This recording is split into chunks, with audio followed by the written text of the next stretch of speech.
So everyone, the chairman of Russia's Security Council, his name is Dmitry Medvedev, has just announced that, and he made a big announcement here, the enrichment of nuclear material, and now we can say it outright, the future production of nuclear weapons will continue.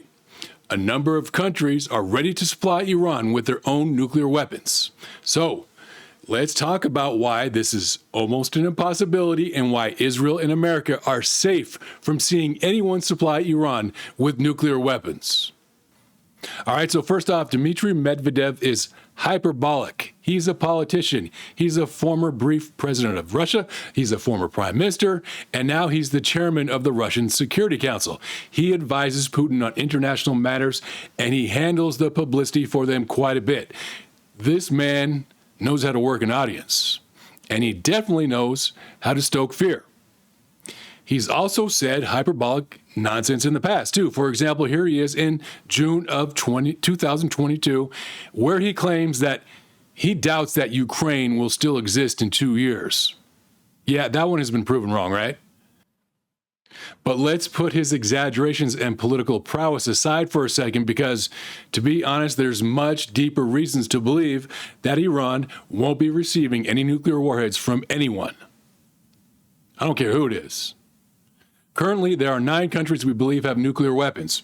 We got Russia, China, the United States, France, the UK, India, Pakistan, Israel, and North Korea. So we can safely say the UK, France, Israel, India, and Pakistan would never consider it. UK, France, and Israel, of course, that's obvious, and India is more of an ally to the U.S. than an enemy, and Pakistan, no, a little bit of a question mark there, but they're very unlikely as well. So this is going to leave us North Korea, China, and Russia. That's what we're really worried about when we're thinking about this. So let's think about the reality of military strategy and human nature. The question here is simple. Would any country, I don't care what country it is, would any country give another country the power to crush them? Because that is what is happening here. When we presume that there is a country that would give Iran a nuclear weapon, we have to presume that country is willing to allow Iran to use that nuclear weapon against them as well. This is the reality. Nuclear weapons are the most destructive force on Earth. Giving that type of power to another country means you have basically given them the power to destroy you.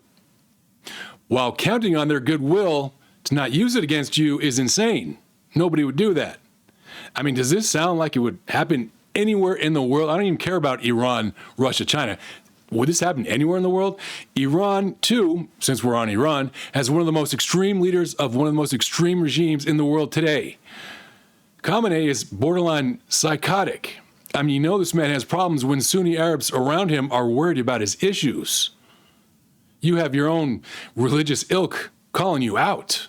So we're supposed to believe, this is what we're supposed to believe. We're supposed to believe that Xi Jinping, Putin, or Kim Jong-un are going to strike a deal with Khamenei, give him the most lethal power on the planet, and then say, Khamenei, buddy, come here. All right, now I just gave you these nukes, but my friend, there's one condition. You're not allowed ever to use them against me in the future. Yeah, no, that's laughable. And I shouldn't be laughing because this is a political video, but it is laughable and it's not even in the realm of reality. And here's another thing too. Leaders like Kim Jong-un, Putin, and Xi instinctively know how amoral the whole game of international politics is and how near psychotic their ways are in general. Deep down, they don't even trust themselves. Point is, they instinctively know how to only trust each other to a certain degree. This is basically a 100% why when nations help each other out with weaponry, they only give them the weapons that are inferior in grade to the ones they have themselves. Even when nations are genuinely friendly to each other, they still downgrade the weaponry they give to their friendly nations. Trump himself has said this aloud. Here's another thing, too, since we're there. International relations is a game of friendships and bonds based on basically what have you done for me lately? The reality is Russia, China, Iran, and India, yeah, they have an economic bond with BRICS. There's other nations there too, of course, but those are the primary ones we're talking about here. They simply do not have any reason or contract that obligates them to support each other militarily. When it comes down to military action, it's basically everyone for themselves, making money off one another. Now, that's one thing. Everybody wants to make money off one another. Every country has hopes of getting rich, right? But when it comes down to sending your own people to die, and when it comes down to sacrificing your own supply of weaponry that genuinely protects you, yeah, suddenly the relationship gets real. BRICS and other economic ties will never be a reason for China or Russia or North Korea to send over nuclear weapons to Iran. And let's also think about how France or other European countries would react if Russia gave nukes to a country that would potentially use those nukes on Europe themselves. I mean, really, seriously, does Medvedev really think France would sit idly by while Putin supplies Khamenei with nukes? Almost certainly, this would be an act of aggression that triggers NATO into finally unleashing on Russia. Help for Ukraine at the border would likely skyrocket. All the weaponry that has been sitting useless due to NATO rules would suddenly be activated. Putin, yeah, he'd basically be forsaking his own war by helping Iran. And he'd be doing that while supplying a psychotic supreme leader who would have no qualms with using those very nukes against Russia at some future date if ever they were to become enemies. All right, enough is enough. This whole thing is kind of goofy, in my opinion. You know, grifters got to grift. People have to have points to sell.